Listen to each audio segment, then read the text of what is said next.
a moment to remember our sponsors and partners, Leica Radio, Pro Writing Aid, ICICI, and our marketing partner, Popcorn Pixels, and our partnering independent bookstore, Kenilworth Books. We are also proudly supported by Arts Council England. Next, ladies and gentlemen, we are in for a real treat. I've said this word several times today, but we are once again extremely privileged to be joined by Waterstones Children's Laureate, Joseph Coelho. He's an award-winning performance poet, playwright and children's author based in Kent. His debut poetry collection, Werewolf Club Rules, was the winner of the CLPE CLiPPA Poetry, I said that right? Poetry Award 2015. His work has poetry and performance at its heart, drawing on over 20 years of experience running dynamic, creative literacy sessions in schools. His aim is to inspire young people through stories and characters they can recognise, and explores themes including fear, courage, diversity, gratitude, empathy and loss. In addition to exploring emotional landscapes, Coelho is inspired by magic, the ancient world, and often draws on his own experiences. Joseph writes for children of all ages and has a whole list of accolades. He's also recently been on an epic journey to join almost every library in the UK. So if you haven't seen that, then you can follow him on all sorts of social medias to catch that up. So ladies and gentlemen, please welcome to the stage, Joseph Coelho.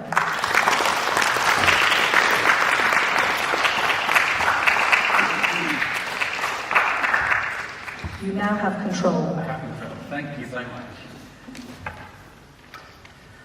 Hello, everyone. You all okay? Excellent.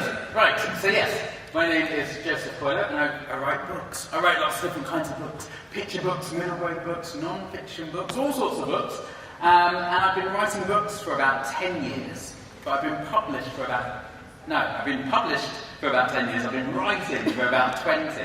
My books have been published all over the world into lots of different languages. And as well as writing books, I also write poems and short stories for anthologies. I feel it's very important to tell young people that. Often I'm surprised that young people don't know what anthologies are. I'm sure a lot of the young people we've heard from today, I love what you said, Sahana.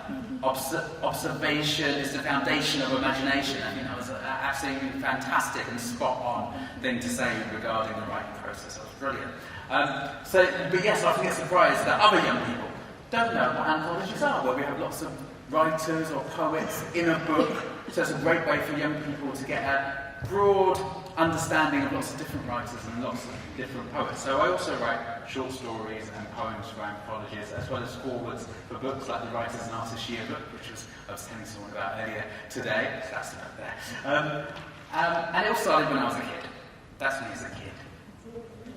Oh, thank you so much. Thank you.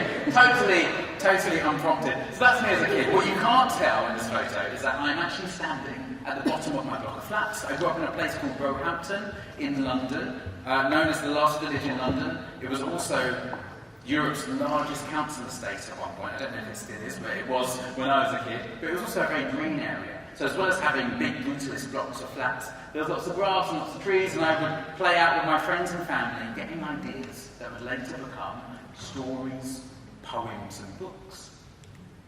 As I got older, I continued to enjoy playing outside. Here I'm about 12 or 13, and I'm pretending to be a dinosaur. Because it was when the very first Jurassic Park came out. And you guys are lucky, because there's tons of Jurassic Park movies now, but when I was a kid, there was one. And I'd never seen CGI dinosaurs before, so every time me and my friends would go out to play, we would roll up our trouser legs and do dinosaur legs, getting ideas that would later become stories, poems, and books. I would take those ideas back to the classroom. Here I am at my secondary school in Putney, smiling with my friend James because we're writing. Probably writing stories destined for the very blank display board behind me there. I'm sure there's no blank display boards in any of your classrooms, any young people here today. I'm sure that your display boards are filled with lots and lots of wonderful work. That's the block of flats I grew up in, Bidley House. I grew up on the 3rd floor, and what I loved about the block was the height. I could see for miles. I could see the tops of trees and bushes, and I would look down on that landscape, getting ideas that would later become stories, poems, and books. Now, Roehampton's a bit of a weird place, because as well as having lots of blocks of flats, it also has lots of mansions, because back in the 1800s, it was the countryside, and very rich people would go there and build their Downton Abbey-esque mansions. So right next to my block of flats, you can just see it poking its head above the bush there, was this bush hiding an old Victorian garden. And me and my friends knew where to look in the bush to find the secret stairway that led into that Victorian garden. And we'd play out and get ideas that would later become stories, poems, and books. Because observation is the foundation of imagination. Which is so right. As I got older, into my 20s, I started performing poems on the London poetry circuit. So here I am at Battersea Arts Centre, and I'm holding sheets of paper. I would write a new poem every week. And the reason that those sheets of paper are so crumpled and creased is because every week I would fold them up, put them in my pocket, go see my friends. Get an idea, take it out, unfold it, and make changes. Fold it back up, put it in my pocket, go and play football. Get another idea, take it out, unfold it, and make changes. Drafting and redrafting and editing my work, making it strong enough to be performed in front of a live audience. And I got paid £50. £50 whole pounds for that first poem, and I thought I'd made it. I thought, that's it, until I'd spent the £50. But through editing and redrafting, I started to realise that my writing could become stronger. So I started to develop my craft, which is so important as a writer. And that in turn led to me writing plays. I've written plays for all the children's theatres in London and beyond. Plays that I've performed in, plays that other actors have performed in. Also written over 35 books now. And for TV, I've written poems for the BBC Live Lessons and for Blue Peter, and performed poems on Sky Arts. And that's all because when I was young, I was observing the world around me, getting ideas that would later become stories, poems, and books. And so for all the young people here today, the experiences you're having now can be the foundation of things you will go on to write about. A lot of the things I write about now as an adult are things that I experienced when I was a kid.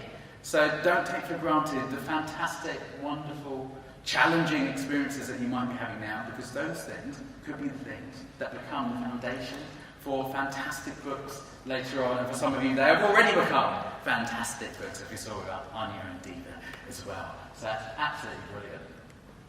And this brings us up to present day. Last July, I was made the Waterstones Children's Laureate, following on from Cressida Cow, who wrote How to Train Your Dragon, and other laureates include Jacqueline Wilson, Julia Donaldson, Michael Merpergo, Lauren Child, lots of fantastic writers and illustrators. It's quite an important job. You get it for 2 years. And in those 2 years, you get to represent children's literature and to encourage young people to write and to read. Well, mainly to read. Me being a poet and having a background working in schools, getting young people to write, I've made my focus also on writing, because I feel it's very important that young people realise that they are writers too. I think often we just make kids read. Just say, read, consume this, it's good for you. When actually, it's more than that. Their words, their ideas, their stories, their experiences are valid. And with wonderful things like the publications that AIM have got coming out, that encourages young people to realise that their voices are valid, that their voices have power. So during my time as Laureate, I've started a project called the Poetry Prompts. And the Poetry Prompts are a series of videos that go live every Monday over on the Book Trust website, booktrust.org.uk/poetry prompts. So if you want to show any young people under your charge how to write a poem, there are over 53 videos now available right now on the Book Trust website, .org.uk/poetry prompts. There's also a free poster that you can download that's been illustrated by a fantastic illustrator who's relatively new to the scene, but has just kind of gone out into the stratosphere. Joelle Avellino, who's a brilliant illustrator, she designed this poster for the project. The idea being that you can download the poster, put it up on your walls, put it on the fridge, and then put your poems around it, because we are all poets. There's some of the videos there that you can see via my YouTube channel. We've got some celebrity guests as well. Can I get a ooh for the celebrity guests? Ooh. We've got some celebrity guests, we've got more celebrity guests, but there are 50 videos available now. Each one has an educational resource created by CLPE, the Centre for Literacy and Primary Education. Charlotte Hacking, a wonderful educator at CLPE, has created a curriculum-timed resource for every single video. Each video is only 5 to 10 minutes long. So if you want to get any young people you know into writing poems, check out the Poetry Prompts videos. And there's some of our celebrity guests. What do we need? A little... Like David Attenborough from Bake Off. He made cookies at Waterstones. It was a lot of fun. I ate so much sugar that day. So, poetry. How do you write poems? I'm going to create some poems with you now. I hope you'll join in. Will you join in? Yeah? You'll join in? Excellent. Okay. Did you know you can write a poem with one word? You can? You can. It's true. But there is a trick to it. The trick is to have a long title. So if you have a long title like The Sad Tale of a Fly, you can write a one-word poem. That's my long title. The one word. Splat. So that's a one-word poem. Here's another long title. The Day I Ate Macaroni Cheese with Ice Cream, Avocado, and... Oh, ice cream, custard, avocado, and fish eggs. Any ideas what the one word would be? Avocado. We could just have avocado, don't we? I could tell you that. Anything else? Stomachache. Stomachache. Yum. Yum could totally work, couldn't it? Yeah. Any other ideas? Sick, yeah, good. I mean, I like what they do, it's probably not all at the same time. So sick, yum, avocado, hungry, yuck could totally work, couldn't it? And that's what I love about one-word poems. They're really versatile, anyone can do them. I work with bleh. But everything you said could absolutely work. How about this? Jumping from a plane without a parachute. Crazy, yeah, crazy. Who said that? Crazy could work. Splat could work, couldn't it? Splat. Woohoo! Oh, I love it. Woohoo! Could totally work, couldn't it? Could totally work. That's quite close to what I went with. No! How about this? The sound of lightning.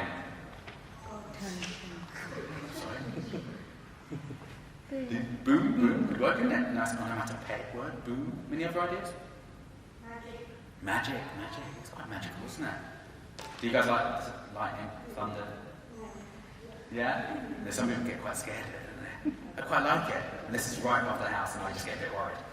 But all of those could work. I went with zap. So that's a one-word poem. Can anyone think of a new long title for a one-word poem? So you could be inspired by one of mine. Instead of The Sound of Lightning, you could have The Sound of Tree Falling. Instead of jumping from a plane without a parachute, you could have ice skating with no ice. Rollerblading with no wheels. Instead of The Day I Ate Macaroni Cheese with ice cream, custard, avocado, and fish eggs, you could have The Day I Smelt a Toilet. Oh, sorry? Yes? Poo. The Day I Smelt Poo. The Day I Smelt Poo. And what would the one word be for The Day I Smelt Poo? You have to commit now. You take a creative break. Creative break. You're just pulling out this wonderful title. The Day I Smelt Poo. Yum? No. What do we have? Disgusting. Horrible. Ew. Okay. Any other long titles? We've done poo. See what Witchy says. Yeah? Had enough. Had enough poo. One more long title?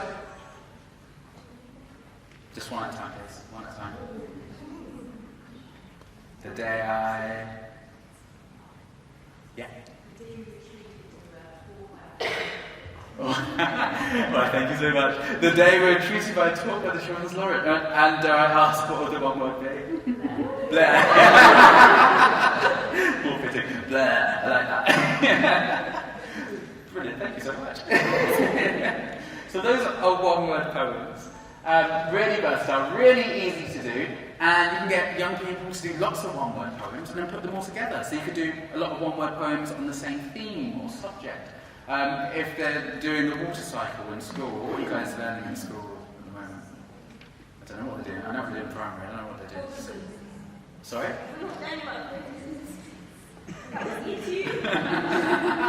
Well, you guys like year 9?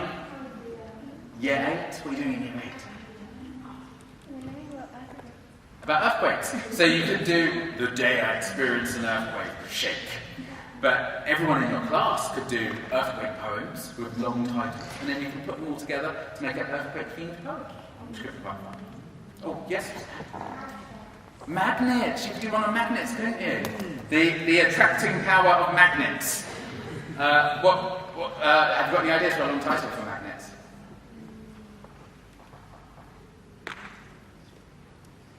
Could you be the day I found a magnet?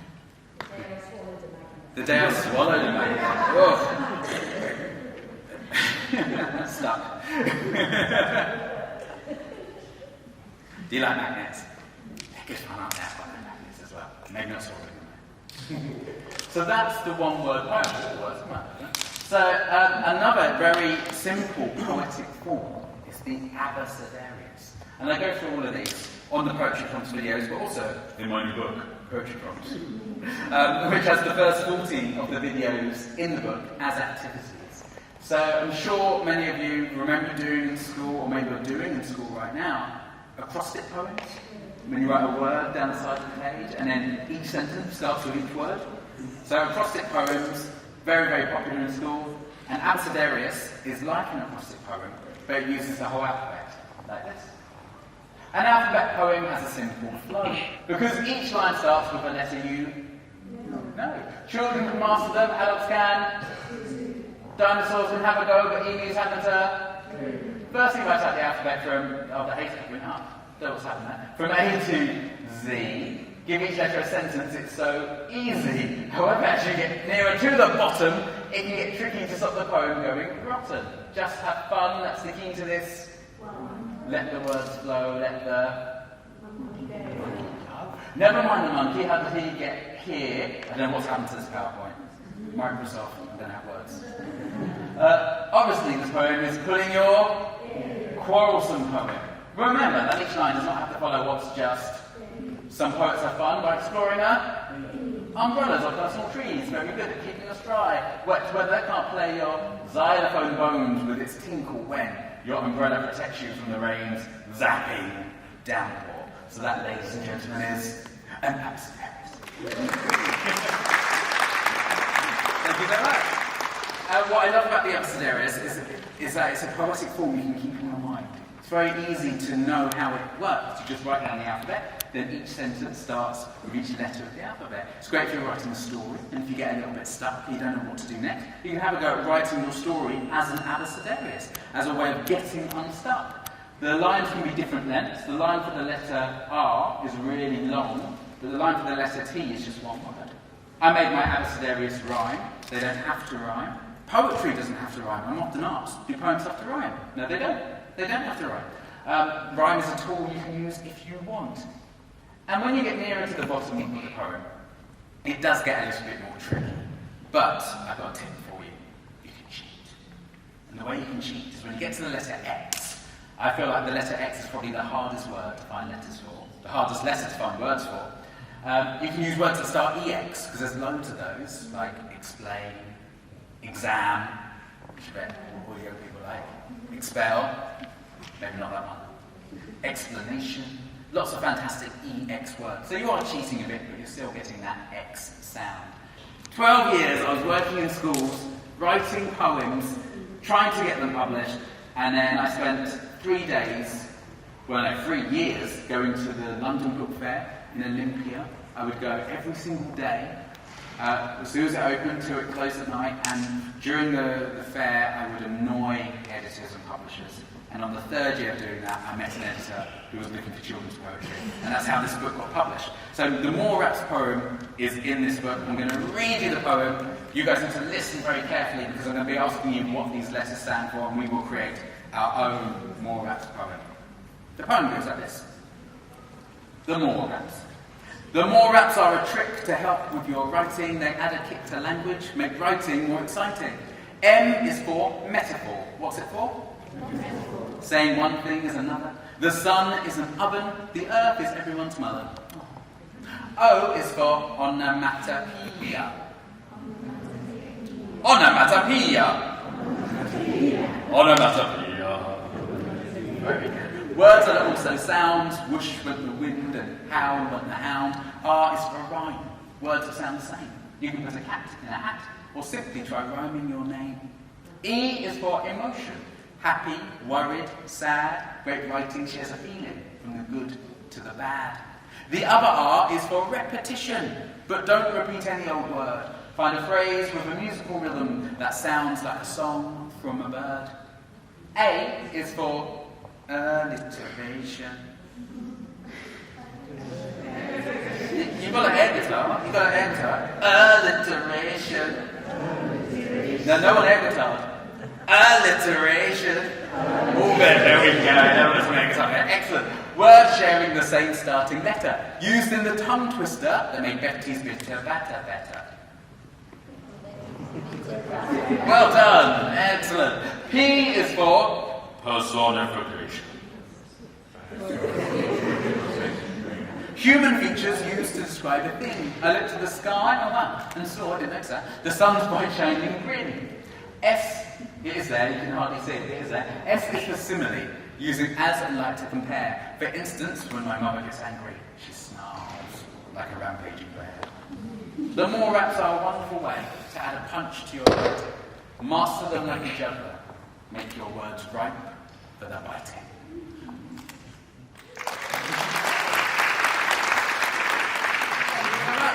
So we're going to create our own more raps poem. What does the M stand for? Metaphor. What's happened to this PowerPoint? You can just about see it, a ghostly figure.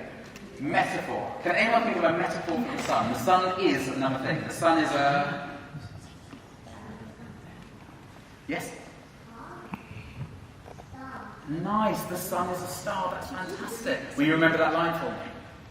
The sun is a star. Fantastic. O is for... Onomatopoeia. Who wants to spell it? It's okay, I won't be on the spot. Onomatopoeia, which we can just about see there. 12-letter word, means words that are sounds, like boom, crash, bang, meow, whoop, sizzle. Has anyone got a sentence about the sun that uses onomatopoeia? A sentence about the sun that might use a sound word. The sun goes bang when a rocket flies into it. Any ideas? What was it? Blink. Blizz. Blaze. So onomatopoeia is like words that are sounds. Is there a blazing sound? Yeah? The sun sizzles in its heat. The sun sizzles in its heat. Nice. Will you remember that line for me? Excellent. The sun sizzles in its heat. The sun is a star. R is for rhyme. Has anyone got a rhyme for the sun? A rhyme for the sun. If I was doing one for the rain, I might say the rain is a pain. The one for the sun. The sun is fun. You remember that line for me? Thank you. The sun is fun. E is for emotion, which you can just about see. Has anyone got a sentence about the sun that uses an emotion? How does it make you feel? Sun makes me happy. You remember that? Is that right? Thank you so much. The sun makes me happy. R, the other R. There's a hint. Repetition. Has anyone got a sentence about the sun where a word or phrase is repeated? If I was doing it about the rain, I might say, the wet rain. It might remind me of the band, which is no longer. The sun is very, very hot. The sun is very, very hot. Excellent. Can you remember that line for me? Thank you so much. The sun is very, very hot. A is for alliteration. Thank you. When we've got lots of words that start with the same letter. Has anyone got a sentence about the sun with lots of words that start with the same letter? Like she sells seashells on the seashore in the sun. Any ideas? The sun? What's that? Say that again? I love sunny Sundays. Will you remember that line? Thank you. That'd be grand. P is for? Personification, when we describe a thing as if it were a person. Has anyone got a sentence about the sun describing it as if it were a person? Could say the sun dances in the sky, the sun is The sun is smiling. Who said that? Will you remember that line for me? The sun is smiling, thank you. And the final S is for what I just showed you. Simile. Has anyone got a simile for the sun? That's one we use like or as to compare. The sun is like a... The sun is like a warm hug. Oh, that's lovely. The sun is like a warm hug. Will you remember that line? You've got 2 lines now, haven't you? If I ask you to remember a line, could you stand up for me? Dun, dun, dun. You've got 2. This is brilliant. So, I'm going to point. I'm going to say the letter, and then you just got to shout out your line, and we will hear our sun poem. You ready? Metaphor. Well done. Onomatopoeia. Oh, the sun sizzles in its heat. Lovely. Rhyme. The sun is fun. Fantastic. Emotion. Sun makes me happy. Brilliant. Repetition. The sun is very, very hot. Excellent. Alliteration. I love sunny Sundays. Wonderful. Personification. The sun is smiling. Fantastic. And simile. The sun is like a warm hug. Let's give them a big round of applause. Well done. We could have made that poem about anything. We just went through the Morats and made sure that each one was about the same thing, about the sun. So you can create a Morats poem about anything you're into, anything you're interested in. You can get a young person that you know writing a poem about anything they're interested in. It's a very easy way of writing poetry and getting young people inspired.